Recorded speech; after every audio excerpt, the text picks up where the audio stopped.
Hello दोस्तों, आप सभी का the logical Indian YouTube channel में बहुत बहुत स्वागत है। मैं हूं एडवोकेट पंकज कुमार त्रिपाठी, लखनऊ से। दोस्तों, आज हम चर्चा करेंगे जाति हटाने के उपायों पर।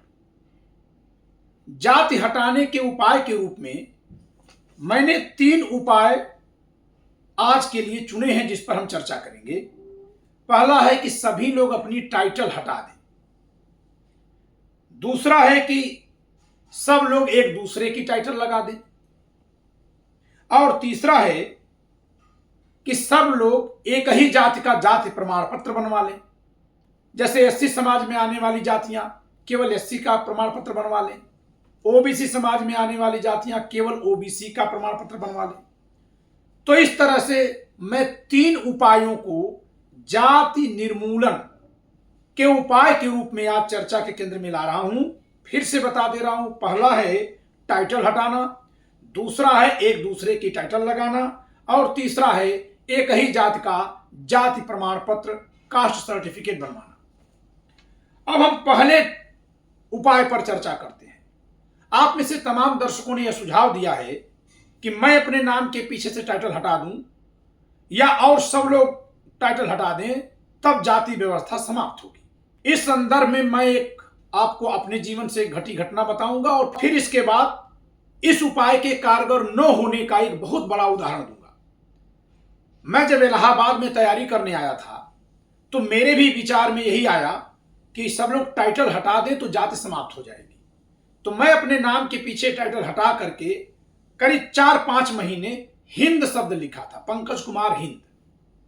आज भी वो दस्तावेज यानी जो हाथ से कलम से लिखे हुए पत्र हैं, बातें हैं, सब लिखी हुई हैं, रखी होंगी मेरे घर में। उसी समय मेरी मुलाकात मेरे इलाहाबाद के एक सीनियर से हुई तो उन्होंने कहा कि आप अपनी टाइटल क्या सोचकर हटाए हैं। मैंने कहा टाइटल इसलिए हटाया हूं ताकि जाति समाप्त हो जाए। उन्होंने कहा फिर आप सिख गुरुओं का इतिहास पढ़िए। क्या आप ये नहीं पढ़े हैं कि गुरु गोविंद सिंह जी ने जाति व्यवस्था समाप्त करने के लिए बहुत बड़ा कार्य किया था और उसमें उन्होंने 2-3 चीजों को प्रतिबंधित कर दिया था। टाइटल हटा दिया, सभी सरदार यानी जो सिख धर्म के मानने वाले हैं, जो पगड़ीधारी सिख हैं, वे सभी लोग केवल सिंह टाइटल लगाएंगे, कोई अपनी जात की टाइटल नहीं लगाएगा। पहली शर्त थी। दूसरा यह था कि लोग अपने वेशभूषा से पहचान लिए जाते हैं कि कौन ब्राह्मण है, कौन क्षत्रिय है, कौन किस जात का है। पहले यह भी होता था। तो इस नाते 17वीं सदी में 1680 के आसपास उन्होंने यह भी प्रतिबंध लगा दिया कि सब लोग एक ही तरह की वेशभूषा धारण करेंगे, सब दाढ़ी मूछ और बाल बढ़ाकर रखेंगे, सब साफा बांधेंगे, सब एक तरह की कमीज पहनेंगे। और तीसरा कि शस्त्र वगैरह रखने पर जो रोक थी तो उन्होंने कहा कि सब लोग कृपाण धारण करेंगे। कृपाण का मतलब तलवार। धार्मिक मान्यता के रूप में उन्होंने सबको कृपाण धारण करवाने की भी अनुमति ही नहीं दी, बल्कि अनिवार्यता स्थापित कर दी। अब जो लोग ये कहते हैं कि इतना भर हो जाने से जाति एक हो जाएगी, तो मेरे उस सीनियर महोदय ने मुझे समझाया कि अभी भी आप पंजाब में चले जाइए, वहां अलग अलग जातियों के अलग अलग गुरुद्वारे हैं, सभी के नाम के पीछे सिंह लगा हुआ है, लेकिन सब अपनी अपनी जातियां याद किए हुए हैं। उनमें भी अंतर जाति विवाह उसी तरह से खराब माना जाता है, ऑनर किलिंग का कारण बन जाता है, जैसे हिंदुओं में अंतर जाति विवाह को स्वीकार्यता नहीं है। तब मैंने सिख गुरुओं का इतिहास पढ़ा और बहुत अच्छे से पढ़ा, तो मैं तो यहां तक पाया कि छुआछूत खत्म करने के लिए दूसरे गुरु अंगद जी ने लंगर की व्यवस्था प्रारंभ की थी। जो गुरुद्वारों में लंगर चलता है, जिनमें सब लोग आएंगे, पंगत में बैठकर भोजन करेंगे, सब परोसेंगे, सब बनाएंगे, लेकिन वहां से जाने के बाद सब फिर अपनी अपनी जातियों में बंट जाते हैं और छुआछूत मानते हैं। तो आज के संदर्भ में मैं इस पर 2 बातें कहकर इस उपाय पर चर्चा बंद करूंगा। पहली बात कि इससे स्पष्ट हो गया कि जात टाइटल से नहीं है बल्कि लोगों के दिमाग में है। और दूसरी बात कि धर्म के रूप में ब्राह्मणों ने भरा है। यदि ऐसा होता और मान ले कि ऐसा ही था, तो धर्म की मान्यता से यह समाप्त क्यों नहीं हो पाई। वे लोग हिंदू धर्म छोड़कर नया धर्म बना लिए, लेकिन जाति नहीं छोड़ी। तो हे मेरे भाइयों, इस पर बड़ी गंभीरता से चर्चा करनी पड़ेगी। जो लोग इनके लिए ब्राह्मणों को दोषी ठहरा दे रहे हैं, वे जरा बताएं कि क्या गुरु गोविंद सिंह जी के इन सारे प्रयासों के बाद ब्राह्मण कोई जाकर के वहां सबको समझाया कि नहीं, तुम लोग अपनी अपनी जाति मानते रहना, ऊंचा नीचा मानते रहना? ऐसा नहीं है। और आपको बता दें कि कांसी राम जी की जो राजनीतिक जमीन थी वो उत्तर प्रदेश और पंजाब थी, क्योंकि पंजाब में जो सरदार लोग हैं उनमें भी आपस में बहुत ज्यादा भेदभाव होने के कारण जो वहां का दलित समाज है वो इनको अपना नेता मान रहा था, सरदारों में जो दलित लोग हैं। तो पहले उपाय के तौर पर टाइटल हटा देना जाति समाप्त करने के लिए कैसा उपाय होगा, इसको आप समझिएगा। दूसरा उपाय कि तो ठीक है भाई, टाइटल नहीं हटा सकते या हटा देने से भी नहीं होगा, तो एक दूसरे के टाइटल लगाकर मिक्स हो जाओ। अब इस उपाय पर चर्चा करते हैं। सन 90 के आसपास से बहुत सारी ओबीसी जातियों के लोग सिंह टाइटल का प्रयोग करने लगे, जो क्षत्रिय जात की टाइटल है। बाद में उत्तराखंड में जो क्षत्रिय जात की रावत टाइटल है, उसको हमारे यहां के उत्तर प्रदेश के कुछ एससी जातियों के लोगों ने भी अपना लिया। जी, उनकी ये मूल टाइटल नहीं है। जो लोग रावत लिख रहे हैं, ये रावत टाइटल उत्तराखंड के क्षत्रिय लोगों की है। आप कहेंगे नहीं हमारी तो यही है, तो आप 2 पीढ़ी पहले जाइएगा, नाम खोजिएगा, ये टाइटल आपकी नहीं है। लेकिन चलिए, अपना लिया। और अब बहुत सारे लोग मैं देख रहा हूं कि वो ब्राह्मणों की भी टाइटल अपना रहे हैं। मेरे कई विद्यार्थी हैं जो एससी समाज से, जिन्होंने ब्राह्मणों की टाइटल लगाई हुई है, वो खुद बताए हैं मुझसे। लेकिन सिंह लिख देने से क्या जो सिंह जाति का नहीं, यानी जो क्षत्रिय जाति का व्यक्ति नहीं है, वह क्षत्रिय को और अपने को बराबर मान लिया, उसमें रोटी बेटी का रिश्ता होने लगा, या आज भी वो अपनी ओबीसी की सर्टिफिकेट भी बनवाता है और फिर इसके बाद सवर्ण जो है संपत्ति पर काबिज है, इसका नारा भी लगाता है। यानी टाइटल बदल लेने से क्या बदला? यह मैं किसी पर लांछन नहीं लगा रहा हूं दोस्तों, समझने के लिए बात कर रहा हूं। क्या बदला जरा बताइए। मेरे दर्शकों में से तमाम लोग ब्राह्मणों की टाइटल जिनके साथ लगी हुई है, फोन पर भी मेरी बात होती है, वो दलित समाज से है। लेकिन उनके अंदर यह है कि वो टाइटल तो ब्राह्मण की लगाए, वो दलित है। जैसे शर्मा टाइटल जो है ओबीसी की कुछ जातियां लगाती हैं, शर्मा ब्राह्मणों की टाइटल है। तो क्या टाइटल लगा देने से उनके खुद के मन में टाइटल के अलावा उस जात के बराबरी आ गई? आप कहेंगे ऊपर वाला बराबर नहीं माना तो एक प्रयोग करके देखा जाए जो अब तक नहीं हुआ है।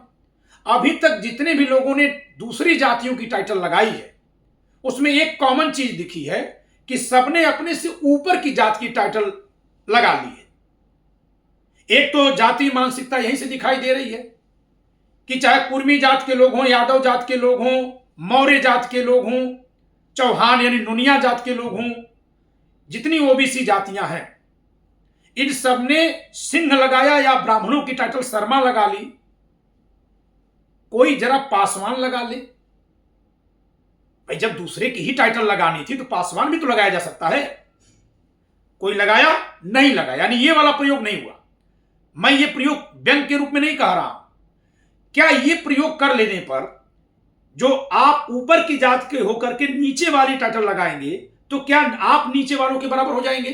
चलिए, ऊपर वालों के बराबर तो आप नहीं हो पाए, क्योंकि ऊपर वाला आपको अपने बराबर शायद नहीं मान रहा है। आप बराबर मानते हैं कि नहीं मानते हैं, हम इसके लिए आप पर दोष नहीं लगाते हैं। जो लोग टाइटल लगा रहे हैं, क्या अपने से नीचे की टाइटल लगा देने से कोई ऊपर का समाज जो अपने को ऊपर मानता है वो नीचे वाले को अपने बराबर मान लेगा? पहले तो टाइटल ही लगाएगा कि नहीं लगाएगा? क्यों आज तक किसी भी जाति ने उसकी जाति जिसको अपने से नीचे मानती है उस जाति का टाइटल आज तक नहीं लगाया? ये कौन सिखाने आया था? कौन सा ब्राह्मण सिखाया था कि तुम ऊपर वाली जातियों की टाइटल लो लेकिन नीचे वाले की मत लेना? किस धर्म ग्रंथ में लिखा है? किस ब्राह्मण ग्रंथ में लिखा है? कौन ब्राह्मण सिखाने आया? नहीं आया सिखाने। यानी एक दूसरे की टाइटल बदल देने पर भी जातीय बात दिमाग से नहीं निकलेगी। शंभू सिंह इसके बहुत बड़े दृष्टांत हैं। अभी उन्होंने कहा कि योगी की जात जान लो, गिरिराज सिंह की जात जान लो और राहुल गांधी की जात जान लो। उनकी समझ से राहुल गांधी भी ब्राह्मण ही है, वो चाहे जितना भी संविधान के लिए काम कर ले, और इनको वोट मत देना। खुद शंभू सिंह क्या है, सिंह टाइटल तो लगाए हैं क्षत्रियों की। तो क्या टाइटल लगा देने से वो क्षत्रियों के साथ जो उनके मन में कोई भेदभाव है, चाहे उसके लिए दोषी क्षत्रिय समाज हो या उनका समाज हो या वे स्वयं, बात अभी इससे परे, क्या टाइटल दूसरे की ले लेने से उसके प्रति और जिसने टाइटल लिया उसमें कोई अपनत्व की भावना आई? चलिए, जिसकी आपने लिया वो तो शायद गुस्सा हो रहा है, लेकिन जो लिया क्या उसमें यह आ गया कि हम इनके भाई जैसे हैं? नहीं आ रहा है। यानी यह उपाय भी काम नहीं आ रहा है। तो अब तीसरे उपाय पर चलते हैं। सब लोग एक ही जाति का सर्टिफिकेट बना लें, क्योंकि तमाम लोग, खासकर सवर्ण समाज के लोग, गैर आरक्षित वर्ग के लोग जिनको आरक्षण नहीं मिला है, वो कहते हैं कि संविधान में जाति आधारित आरक्षण है, इसी नाते जातियां समाप्त नहीं हो रही हैं। तो जरा इस पर वो सवर्ण लोग भी सुन लें कि मेरे भाई, एक ही जाति का सर्टिफिकेट 4 जातियों के लोगों को इश्यू किया गया है। जगजीवन राम जी ने यह करवाया था जब कांग्रेस के जमाने में वो सत्ता में थे।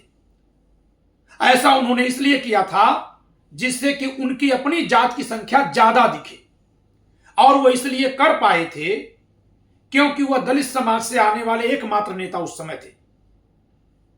तो लोग उनके इस बात पर सवाल भी नहीं किए, सबने मान लिया, और वह समाज जिनको उन्होंने अपनी जात की सर्टिफिकेट बनाने के लिए तैयार कर लिया या भुलवा लिया या बाध्य कर लिया, वह स्वयं इतना पढ़ा लिखा समाज नहीं था कि इस पर वो बात करे। उसने आराम से उनके जात की सर्टिफिकेट बनवा ली। लेकिन ऐसा हो जाने पर भी वो एक जाति का ही सर्टिफिकेट बनाने वाली 4 जातियां आपस में रोटी बेटी का कोई रिश्ता नहीं रखती हैं।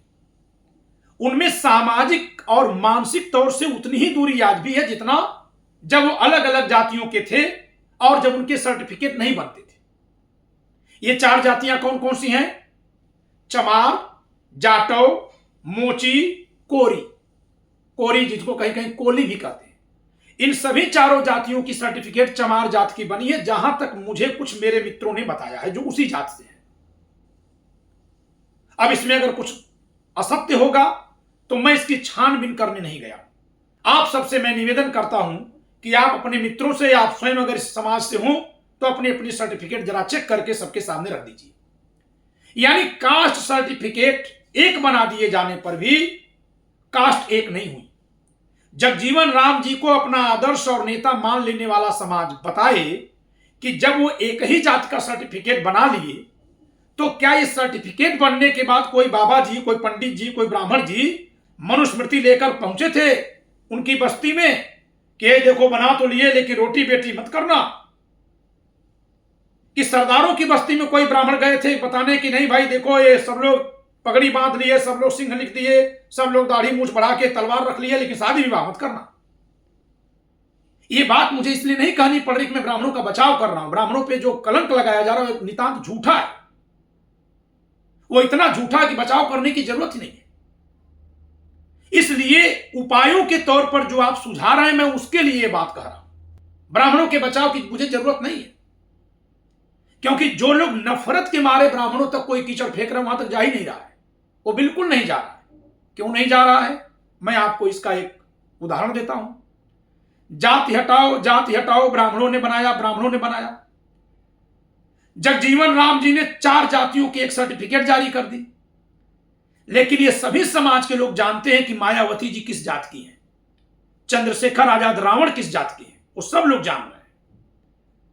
और अपनी जाति को संदेश देने के लिए ही मायावती जी ने हाल ही में 3 महीने पहले कहा था कि आने वाले समय में बसपा प्रमुख जो मेरा उत्तराधिकारी होगा उसकी घोषणा की जाएगी। बस चिंता मत करिए, वो अपने ही समाज का व्यक्ति होगा। जिसके साफ साफ अर्थ निकाले गए कि उन्होंने ये कहा है कि उनकी अपनी जाति का व्यक्ति होगा। अब मैं आगे भी आपसे पूछना चाहता हूं कि अगर मायावती जी ये संदेश दी कि उनकी अपनी जाति का व्यक्ति होगा, तो जिन लोगों ने ये सुना और जो मायावती जी ने कहा, क्या वो जो सर्टिफिकेट बनी है उस आधार पर जाति बोल रही है या जो वास्तव में समाज में जातियां हैं उस आधार पर बोल रही है? क्योंकि जिनकी भी सर्टिफिकेट एक ही जात की बन गई, अगर उन सबको अपना समाज मानकर बोली है तो अगला प्रमुख जो है, जिस जात की मायावती जी हैं उनको छोड़ करके कोरी समाज का, मोची समाज का भी हो सकता है, बना दिया जाए। आप ये सोच सकते हैं कि वो ये कह रही हैं, मैं तो नहीं मान रहा। आप और भी दूसरे लोगों को देख लीजिए। अभी जो कोविंद जी राष्ट्रपति बने थे, बीजेपी के बहुत बड़े झंडा बरदार हैं। लोग ये कहते हैं कि वो एससी समाज के हैं। एससी समाज में उनकी सामाजिक रूप से जात कौन सी है, पता लगा लीजिएगा, वो मायावती जी की जात से अलग है।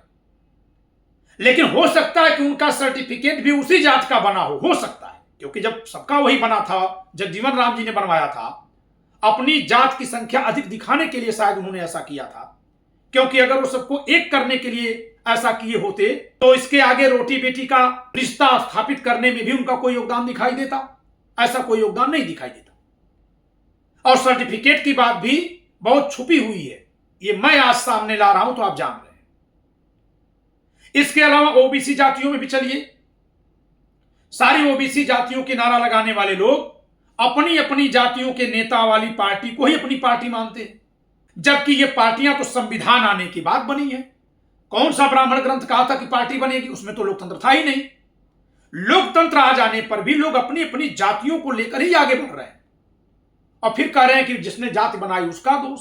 और अब तो एक और बात कह रहे हैं, खासकर उन जातियों के लोग जिनकी जनसंख्या अधिक है अपनी जात की, उनको इसमें लाभ दिख रहा है। उनको लग रहा है कि लोकतंत्र आ गया, अपनी अपनी जात को बस वोट दो तो हमारा वोट तो ज्यादा है। वे लोग अब जब जाति व्यवस्था को हटाने की बात मेरे जैसा कोई व्यक्ति कर रहा है तो फौरन लिख रहे हैं कि अब इन लोगों को जाति खराब लगने लगी। अब क्यों? अब तक मजे आप लिए, अब हम मजे लेंगे। अरे भाई, इसके पहले भी ओबीसी लोग मजा लिए हैं। जब राजतंत्र था ना, जब मां के पेट से राजा पैदा होता था, मां के पेट से पुरोहित पैदा होता था, तो आप उस व्यवस्था को बदलने के लिए कोई आंदोलन नहीं किए थे, क्योंकि आप उसमें लठैत थे। खासकर मैं लठैत जातियों की बात कर रहा हूं। आप उसमें भी मजा ले रहे थे, आप लठैत थे। और आज जब लोकतंत्र आ गया, जब वोट की बात आ गई, तो अपने को आप शूद्र इसलिए कह रहे हैं ताकि नीचे की जातियों का आपको समर्थन मिल जाए। नहीं तो एक भी इतिहास बता दीजिए सन 90 के बाद से, जब से ओबीसी समाज से आने वाले व्यक्तियों के नेतृत्व की पार्टियां बनी हैं और चली हैं, ओबीसी समाज के नेतृत्व में चलने वाली कोई पार्टी दलित समाज के नेता के नेतृत्व में चलने वाली किसी पार्टी को समर्थन दे करके मुख्यमंत्री बनवाई हो? प्रधानमंत्री तक का तो भी मौका ही नहीं आया। और ऐसा मौका यूपी में 3 बार, बिहार में 1 बार कम से कम आया है। यूपी में 3 बार ऐसा हुआ था जब सपा, बसपा और भाजपा में से 2 मिलेंगे तभी सरकार बनेगी। तो ओबीसी समाज से आने वाले मुलायम सिंह यादव जी की पार्टी समाजवादी पार्टी, इन्होंने मायावती जी को समर्थन देकर क्यों नहीं मुख्यमंत्री बनवा दिया? आज कह रहे हैं ना कि हम शूद्र हैं, जबकि ये मनुस्मृति में वैश्य हैं। अभी मैं इस पर भी चर्चा करूंगा कि आजकल कुछ किसान जातियां जो कृषि कार्य करती थी, जो पशुपालन करती थी, जो मनुस्मृति के हिसाब से वैश्य हैं, वो अपने को शूद्र कहने पर क्यों उतारू हो गई है? ये डिग्रेडेशन नहीं है, ये लोकतंत्र में वोट का लाभ लेने का एक उपाय है, या मैं और ज्यादा इसको साफ शब्दों में कह दूं तो एक चाल है, एक फरेब है। और ये तब आया है जब सरकार नहीं बन पा रही है। तो 3 बार ऐसा मौका उत्तर प्रदेश में आया। क्या एक बार भी कभी आपने सुना कि मुलायम सिंह यादव जी ने कहा कि ठीक है भाई, सवर्णों को हम नहीं बनने देंगे, भाजपा को, कांग्रेस को तो कतई नहीं आने देंगे, चलिए हम मायावती जी को समर्थन दे रहे हैं, ये मुख्यमंत्री बने? वो नहीं मानती तब उनका दोष होता। जैसे अखिलेश जी उनको मनाने गए, वो नहीं माने तो हम लोग मायावती जी का दोष दे रहे हैं। क्या मुलायम सिंह यादव जी ने कभी कहा? क्या कभी ओबीसी समाज इसके लिए पश्चाताप कर रहा है? सारा दोष तो ब्राह्मणों का गिना रहे हैं। यही हाल बिहार का देख लीजिए। उत्तर प्रदेश में मुलायम सिंह यादव जी कभी पूर्ण बहुमत नहीं पाए, जबकि लालू प्रसाद यादव जी बिहार में पूर्ण बहुमत पाते थे। जानते हैं इसका कारण क्या था? इसका कारण यही था कि उत्तर प्रदेश में मायावती जी बीएसपी की नेता थी और दलितों की एक अलग मजबूत पार्टी थी। इस नाते उत्तर प्रदेश में बहुत बड़े पैमाने पर दलित समाज ओबीसी नेता के नेतृत्व वाली समाजवादी पार्टी को वोट नहीं दे रहा था, बल्कि दलित समाज के नेता वाली पार्टी बसपा को वोट दे रहा था, जिससे कभी भी मुलायम सिंह यादव जी पूर्ण बहुमत से मुख्यमंत्री नहीं बने। 2012 की बात अलग है, उस पर भी चर्चा कभी कर दूंगा। आज तो जाति हटाने पर मैं बात कर रहा हूं, बताऊंगा कि वहां कैसे पूर्ण बहुमत मिला। और अगर इसी लाइन में दोहरा दूं तो वहां इसलिए मिला क्योंकि उन्होंने एससी एसटी के खिलाफ नारा लगाया था। 2012 के चुनाव में अखिलेश यादव जी और शिवपाल यादव जी यानी मुलायम सिंह यादव जी का मेन कैंपेन था कि अगर हम सरकार में आएंगे तो एससी एसटी प्रमोशन में जो रिजर्वेशन उसे खत्म करेंगे। तो सवर्ण समाज के लोग भी जो सरकारी सेवाओं में थे वे लोग भी सपा को वोट दिए और इस नाते 2012 के चुनाव में पूर्ण बहुमत में सपा आई है। 2007 के चुनाव में बसपा तब आई जब ब्राह्मण समाज साथ में हो लिया, सतीश चंद्र मिश्रा के नेतृत्व में बड़े पैमाने पर हुआ। खैर, अभी हम आगे चलते हैं।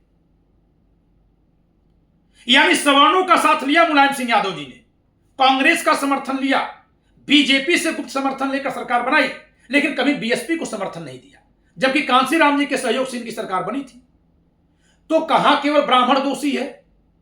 अब चलिए बिहार की बात कर लेते हैं। बिहार में पूर्ण बहुमत में आते थे लालू प्रसाद यादव जी। क्यों? क्योंकि वहां दलित समाज की अलग पार्टी नहीं थी, तो दलितों के भी मसीहा लालू प्रसाद यादव जी ही थे।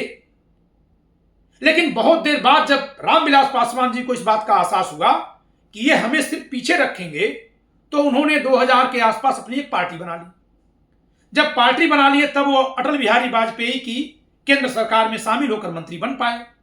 2005 में जब बिहार में चुनाव हुआ तो वहां रामविलास पासवान जी के नेतृत्व में बनी लोक जनशक्ति पार्टी लोजपा को इतनी ज्यादा सीटें मिल गई कि बिना उसके समर्थन के या बिना उसको समर्थन दिए सरकार बन ही नहीं सकती थी। 3 पार्टियों को इस तरह से सीटें मिली थी। जेडीयू नीतीश कुमार जी की पार्टी ओबीसी समाज से, कुर्मी जात से हैं। इसके बाद लालू प्रसाद यादव जी यादव जात के ओबीसी समाज से, और रामविलास पासवान जी दलित समाज से, पासी जात के। ये लोग जो सन 90 से नारा लगा रहे थे कि सबको ब्राह्मणों ने सताया है, ब्राह्मणों ने सताया है, अब ये लोग जात से पहचानने लगे कि दलित है, इसको समर्थन मत दो। एक बार अगर समर्थन दे दोगे, ये सत्ता में आ जाएगा, तो फिर जैसे बसपा दलितों की पार्टी बन गई है वैसे यहां भी दलित नेतृत्व भर जाएगा। और जब दलित नेतृत्व भर जाएगा तो हमारी पूर्ण बहुमत की राजनीति खत्म हो जाएगी। और इतना ही नहीं है कि इन दोनों लोगों ने इनको समर्थन नहीं किया, ये आपस में भी समर्थन नहीं किए, आपस में भी समर्थन नहीं किए। तो भैया संविधान के तहत ओबीसी के दायरे में आ जाने पर भी जातियां अलग अलग दिख रही हैं। कौन ब्राह्मण जाकर बताया था कि आप लोग एक दूसरे को समर्थन मत करिएगा? कौन मना किया था? कौन मना किया था, आप बताइए। तो दोस्तों, जाति हटाने के ये 3 उपाय वे उपाय हैं जो अपनाए गए हैं लेकिन फेल हो गए। टाइटल हटाना पंजाब में देख लीजिए, उपाय के तौर पर काम नहीं आया। न केवल टाइटल हटी बल्कि धार्मिक प्रतिबंध जो थे वो भी हटा दिए गए, तब भी समाज भी एक नहीं हो पाया। दूसरा, एक दूसरे की टाइटल लगाना। अब जैसे उत्तर प्रदेश के तमाम एससी समाज के लोग रावत टाइटल लगा लिए हैं, जबकि ये उत्तराखंड के राजपूतों की टाइटल है, ये छत्री की टाइटल है। ठीक है, लगा लीजिए टाइटल। तो क्या यहां के छत्रियों को अपने बराबर या अपने भाई मानने लगे? नहीं मान रहे हैं। आज भी एससी की राजनीति कर रहे हैं, अपनी जात के नेता को वोट देते हैं। तो यह उपाय भी काम नहीं आया, एक दूसरे की टाइटल लगाना। और तीसरा, एक ही जात का कास्ट सर्टिफिकेट बनवा लेना। तो मोची, जाटव, चमार और कोरी जात की सर्टिफिकेट एक बन गई, लेकिन तब भी सामाजिक रूप से वो जातियां अलग अलग हैं, एकदम अलग अलग हैं। न तो कोविंद जी मायावती जी के साथ हैं, न ब्रिजलाल जी, जिनको कभी मायावती जी ने उत्तर प्रदेश का डीजीपी बनवाया था, वो उनके साथ हैं। क्यों? जरा ब्रिजलाल जी की जात पता कर लीजिएगा, इन्हीं 4 में से एक है, लेकिन मायावती जी की जात से अलग है, इस नाते वो बीजेपी के साथ हैं। तो जगजीवन राम जी ने सर्टिफिकेट एक बनवा भी दिया तो कहां लोग बदल गए। इसलिए मैं कह रहा हूं कि अभी भी बुद्धि खोलिए कि ये ग्रंथों में लिख दिया गया था इसलिए जातियां बन गई, और लिख दिया गया और सबको डंडा हाँक हाँक चलवाया गया इसलिए लोग जातिवादी बन गए, एकदम झूठ है। कपोल कल्पना ही नहीं, नफरत पर आधारित है। नहीं तो आप जिस जाति का टाइटल लगा लिए हैं उस जाति वाले से अपनी नफरत कम से कम दूर कर लीजिए। वो आपसे मोहब्बत कर रहा है कि नहीं कर रहा, उस पर छोड़ दीजिए। तब तो मैं मानूंगा कि जो जातियों का निर्माण पहले से हुआ है उनमें नफरत है, जो लोग चेतना आने से बदले हैं उनमें बदलाव हो गया। लेकिन ऐसा नहीं हो रहा है, ऐसा नहीं हो रहा है।